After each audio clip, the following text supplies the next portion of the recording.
Atisi abba taita mana murte tesu damsan se tergada se biragesu jahiliya da sirrate kabre tesu namatume kaye wal naman kitesu utusira rabbite namni walim ballesu sila ulama tahabakal tamatesu hoji ke kesate gado madandesu borada barabbi badachon dandesu barade rantesu asdemte guyane amane ya rabbi rahmataketini Nyunum bauti gafatamu jala ya batai tabiro wanarka ke jala yo beka namami rabbin ke silala makhluqa rakifte khaliq ni silala rabbina ki fi sifdi son samala akina mande sun marra kafala gari dunya rate tujiru chanchala Dunia difliana nama biradala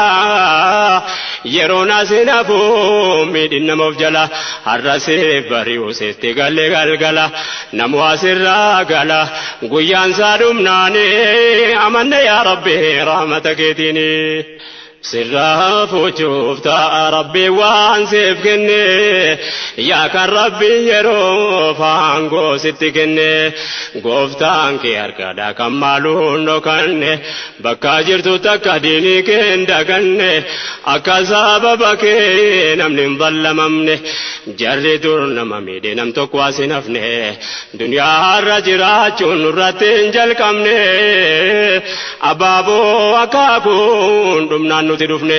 murte sada bachun ko wana fangamne yonu islamata namatti jallanne jarri kanulale akakim bakanne yonu feganne kabajamadine namanne ya rabbi rahmataketini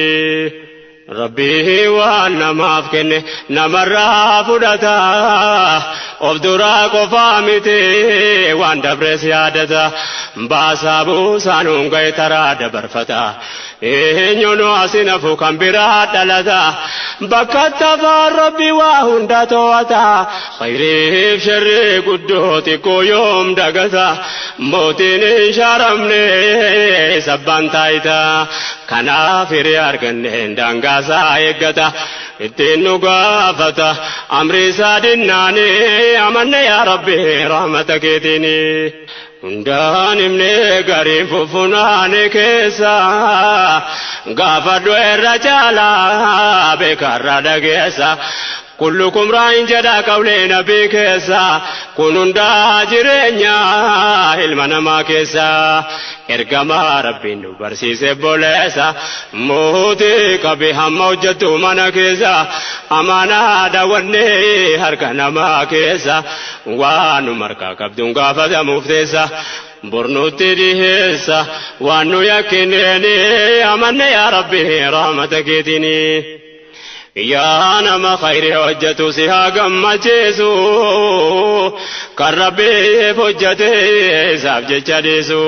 kan rahmata oole qalbii namaa jiisu rabbiin ilmaan keetiin ija nu haa jiisu kan diinii fahamee nama fahamsiisu ilmaan amri rabbi ummataaf diriirsu injiilee khairi hojjate seenaa gaarii dhiisu kan diinii miidhamuun isa rifacheesu Rabbiin keesiif kennee si agammachiisu sin haqanansiisu fi dunyaa waddiini amanne yaa rabbi rahmatakeetini alhamdulillah jedheetan dhaabbadhe tola rabbii kooti si yaadachiifadhe du'aayi keessaniin gargaarsa godhadhe ammanni qalbii irraa naaf kaahee dubbadhe rabbiin na laaffise arraabtu muradhe ammas du'aayi koo sinitti dhaammadhe